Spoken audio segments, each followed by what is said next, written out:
अर्थसंकल्प म्हणजे नुसतं एक भाषण वाचायचं नसतं.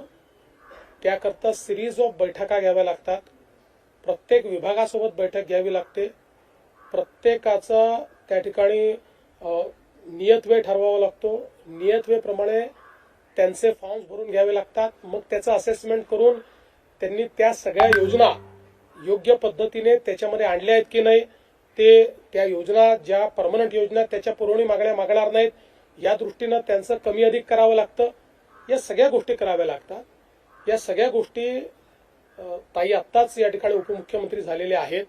त्यामुळे इतकं मोठं एक्सरसाइज करणं त्यांना लगेच शक्य होईल अशी परिस्थिती नाही. अजून त्या दुःखातनंही पूर्णपणे बाहेर आलेल्या नाहीत.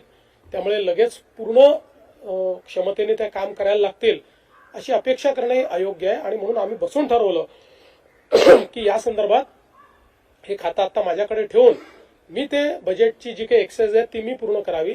ती एक्सरसाइज मी पूर्ण करणार आहे आणि अधिवेशनानंतर या संदर्भात त्यांच्याशी चर्चा करून मग काय करायचा हा निर्णय आम्ही करू.